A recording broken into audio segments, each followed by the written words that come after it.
Moms, have you ever sat down to do math with your child and within minutes, everyone is frustrated? Maybe tears start flowing, maybe tempers rise, and then maybe you even start questioning whether homeschooling is even working.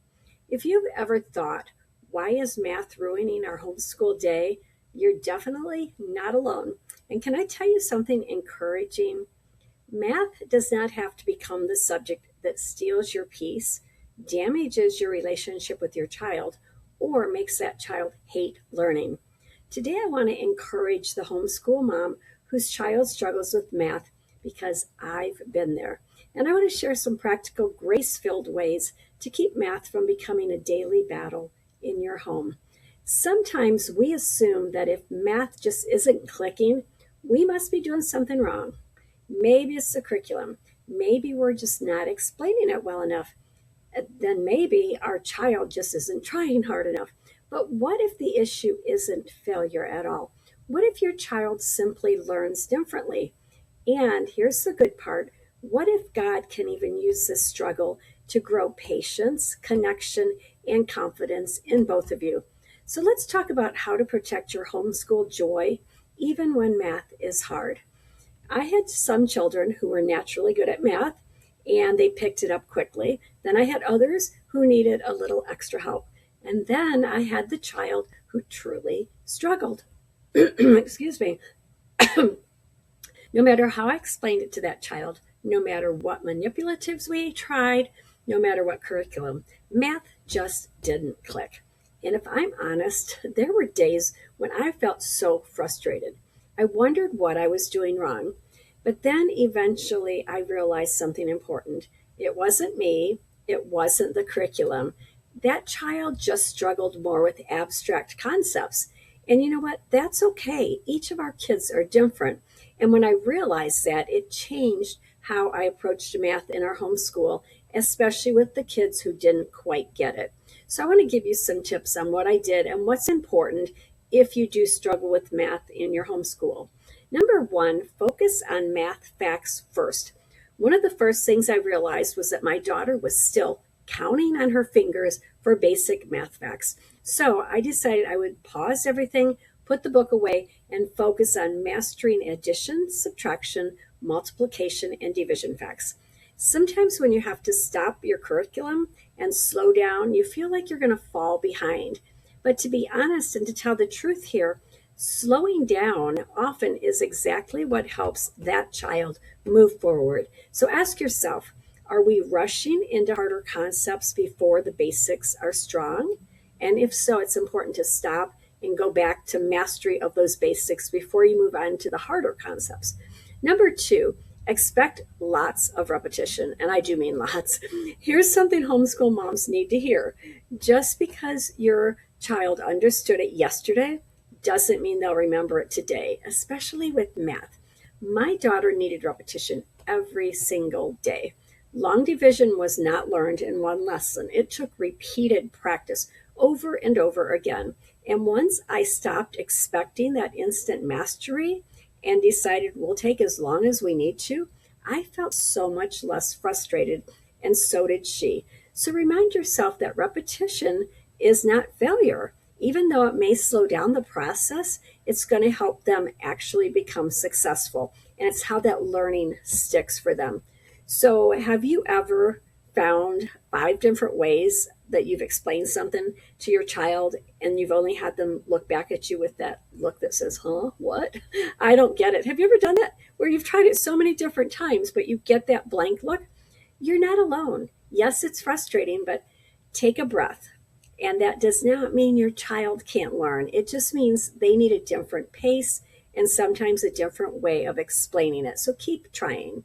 Number three, know your child's limits. One thing I learned is that some kids simply cannot handle long math lessons.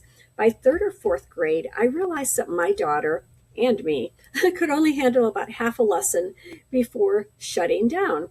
And I needed that break just like she did because it was challenging. The beauty of homeschooling is that it gives us that freedom to adapt. So if your child hits a wall after 15 minutes, Don't force a 45-minute struggle just to get through the lesson. Or stop when it's time to stop because they're shutting down. Shorter lessons often will lead to better results, and it will definitely help end a lot of that frustration. Number 4, protect the relationship. This probably is the most important part of all. Never let math come between you and your child. There were times that I just would push too hard because I just wanted her to get it. But what mattered more?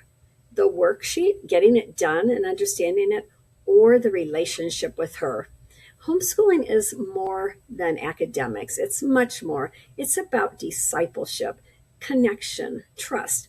And if math is creating tension, stop before things escalate. Take a break, pray, reset, do what you need to, because your child's heart matters so much more than finishing that lesson. And you don't want to ruin the relationship with your child because of a standoff with a subject that they're struggling with. Number 5, this kind of relates, pause when you hit that wall. Sometimes a child just isn't ready for a new concept yet. Just because the curriculum says next lesson, it doesn't mean that you need to push forward. If long division becomes a daily battle, step away from it and go back to something that child is good at. Review multiplication, work on math facts, and then come back later. Often, when you come back, they have matured some and they're able to handle those difficult concepts a little bit easier. So it's okay to adjust the curriculum to fit the needs and the learning of your child, what they're able to handle at that age. And all kids do learn at different stages and different ages. So keep that in mind, and it will help you avoid so much frustration in your homeschool. Number 6, let curriculum serve you. Now, by that I mean that your curriculum should be a tool, not a taskmaster. You do not work for the curriculum. You do not have to do everything the curriculum says to do. The curriculum works for you. So if it takes 2 years to finish 1 year of math, that's okay. That curriculum has helped you, and through that, by taking the time, mastery does happen, and that is much more important than going through it at the speed that the curriculum might say. Like if it says do these pages or these problems this day and your child has to stop halfway through, remember you're in charge. You do not have to do what the curriculum says, and you can spread it out. And also keep in mind that when you compare what one child's doing compared to how your other child did, it's going to steal your joy. It takes away the peace in your homeschool when you start comparing and you forget that all your kids are different and that they learn differently. Number 7, try multisensory or online support. Sometimes hearing concepts from someone else can make all the difference. One option that a lot of homeschool moms appreciate and use is online math support. And these are just programs that have short lessons, and they can reduce the pressure and give your child another way to understand those concepts. Short, manageable lessons often build confidence in that child then, and then they feel successful rather than feeling defeated, like, I'll never get math. I hate math. I don't understand it. I can't. You want them to get confidence. So sometimes those short online lessons where someone else explains it in a different way and breaks it down for them will give them that confidence that they need, that they can do this. So if your child struggles with math, remember this: math does not have to ruin your homeschool. You definitely can slow down. You can repeat lessons as often as needed. You can take breaks. You can adjust expectations, and you should. And you can protect your relationship with your child by doing all those things. And most importantly, you can walk through this season with grace and joy. Your homeschool is not measured by how quickly your child masters long division or how soon they're ready for algebra. It's measured more by the atmosphere that you create, the connection that you build, and the faith that you model. If math has been a struggle in your homeschool, remember you're not failing. You're doing important work. You're building a relationship. You're discipling. And sometimes the hardest subjects teach us the greatest lessons in patience and grace. So if this video encouraged you, leave a comment and tell me, what subject has been the hardest for you in your homeschool? And if you want more practical encouragement for Christian parenting, homeschooling, and building godly character in your children, make sure to subscribe and join me here each week. And remember, you're not alone in this journey. God is seeing what you're doing, and what you're doing matters. You're doing holy work for Him.